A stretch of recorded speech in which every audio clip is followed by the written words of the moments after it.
as 75% in one new poll. But it drops to 60% on his handling of the war. Republican Congressman Mike Waltz of Florida, member of the Armed Services, Foreign Affairs, and Intelligence Committees, also a former Green Beret commander. We appreciate his being with us and always for your service as well.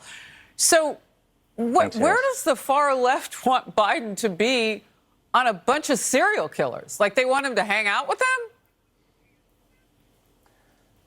Yeah, Harris, but I think you have to appreciate the propaganda war and the psychological warfare that Hamas is, I think, fairly successfully waging here. I mean, they're presenting themselves right now as some kind of humanitarian, as you have these Hallmark type moments as they hand the hostages back. They presented themselves as the victim.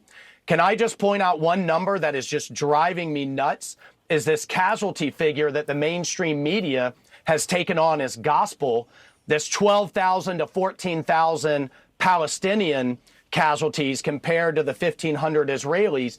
Why are we taking that number and running with it? We wouldn't believe that coming from ISIS. We certainly wouldn't believe it coming from Putin. But yet the media is running that, which makes it seem like a disproportionate response. And then you have years and years of kind of victimhood and the Palestinians as part of the oppressed. And you're seeing all of that come to fruition right now. And the left is giving Biden hell. And when you have leaks coming from the White House saying we're taking on a lot of political water here, I worry about Biden getting weak-kneed in its support of Israel. So I'll pile on a little bit more. You talk about, some in the media, the legacy and liberal media, taking Hamas's word for everything or anything. Right. But we know that there were just unthinkable, unspeakable sex crimes, even with children, on October 7th. Where are the women at the United Nations? Where are these groups that say that they care about what happens to women and children in particular, all groups of people? I mean, maybe I missed something over Thanksgiving, but I don't think so. I've horribly seen this my entire career, from the Taliban to ISIS to Al-Qaeda and Hamas. They use rape as a weapon. It is grotesque. But against Israeli and Jewish women, I mean, it's silent. Yeah, no, that's right. But then where are they also on just the abuse of women, the abuse of minorities, the abuse of the LGBTQ community under the thumb of the Hamas dictatorship? So it makes no sense. Don't ask me to ascribe logic to it. But I can tell you this divide on the left is running deep and it's running fast.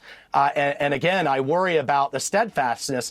But the longer term issue, the biggest thing that Biden could do for Israel, and Senator Cotton was absolutely right, is shift its policy on Iran.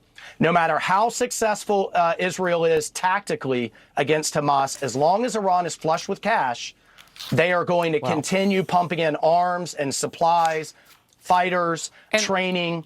And that's where we have to return to maximum pressure. But they've made money with this administration Ayatollah's coffers since this started. I mean, Biden has given them billions more since October 7th. I mean, it's more than just policy. It's a complete mindset. It's a focus. A significant escalation, and I want to get to this with you. It's military and the attacks on our U.S. men and women stationed in the region in the Middle East. The U.S. stopped the seizure of an Israel-linked ship off the coast of Yemen. U.S. Navy personnel aboard the USS Mason responded to a distress call from an Israeli-linked ship after it was targeted by hijackers off the coast of Yemen. Sources are telling Fox News 5 armed men have been arrested and are now being questioned by the U.S. military. Houthi forces, those who are Iran-backed out of Yemen, then fired 2 ballistic missiles at USS Mason after those arrests. We are now up to 73 attacks by Iran proxies on American forces in Iraq and Syria since October 17th. Mark Dubowitz, CEO of the Foundation for Defense of Democracies, with this. President Biden probably deserves an A for his Hamas policy, but I think he deserves an F for his Iran policy, because behind the scenes in Tehran is the Supreme Leader Ali Khamenei, who really is orchestrating all of this. I mean, he has provided hundreds of millions of dollars to Hamas, billions of dollars to Hezbollah, the other terrorist organization currently fighting Israel on the northern border, to the Houthi terrorists in Yemen who are firing missiles at Israel as we speak. Wow.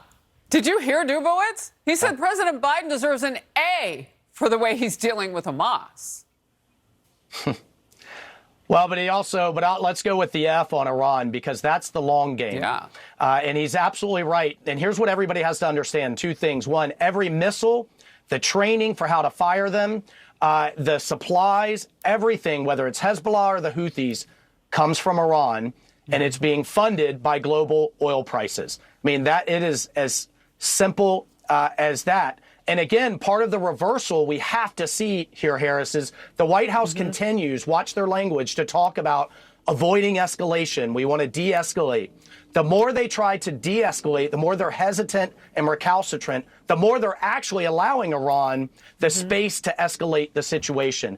What do you do with the schoolyard bully? You can't keep giving him lunch money hoping he'll go away. No. At some point, you've got to punch him in the nose, whether that's through cyber or whether it's through some of the Iranian IRGC officials in the region or on Iran itself.